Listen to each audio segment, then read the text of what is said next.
I'm glad they stopped. They won't ask me. I said, give it a try.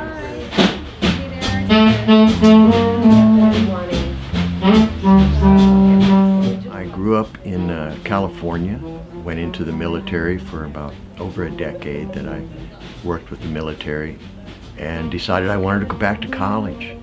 And that's when I landed in San Marcos. I had friends here. The girls were pretty, the school was pretty.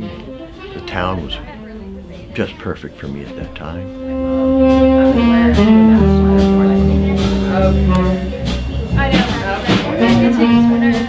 Because it's open for interpretation, steampunk.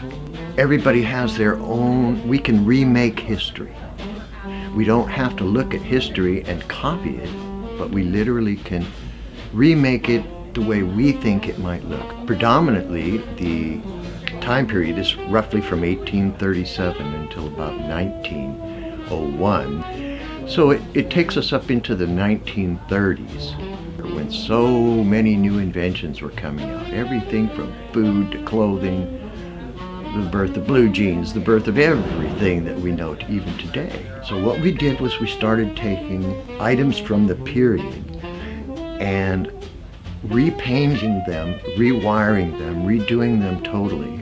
But we gave them the steampunk collars, and then pretty soon we had pretty much sold all of the transition pieces, and now what was left was just entirely steampunk creations of our own. This is the drying table. Here are some springs we're working on. Back here are two different centers for paint and for welding. It starts back here and works its way to the front. And that room is where the magic happens.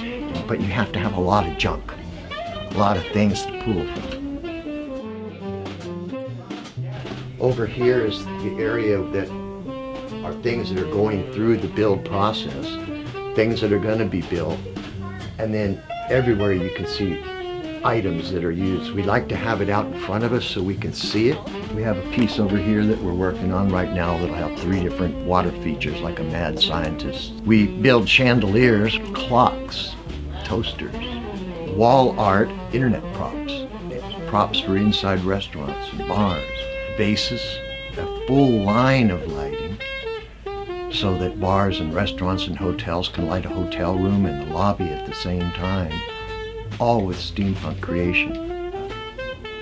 And we are the largest showroom of steampunk in the world, and we're the largest builder of steampunk lighting in the world. And we've done that all in 10 years period of time.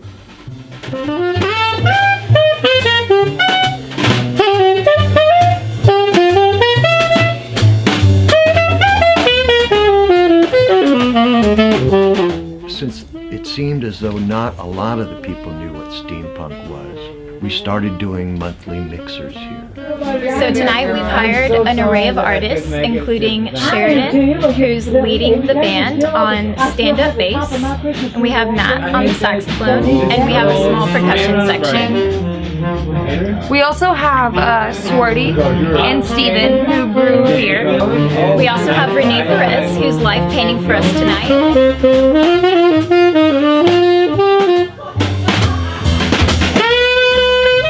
Now, we find ourselves in another one of those crunches where we're kind of outgrowing even this location. Next year we're going to be fencing in the back so that we can have outdoor art shows and outdoor functions for kids from town. We want to celebrate the Queen's birthday next year, and we want to have about 9 or 10 mixers of the same style going on, but covering different topics of steampunk and different aspects of the history of the time period. So we'll probably keep this open as a showroom for the people, but we're going to need to get to a larger manufacturing building. And we're treating it like an art gallery. People were at lunches and things like that. Some people almost found it a home. It was kind of like a place they had to come once a week and get a little bit of steampunk. First place!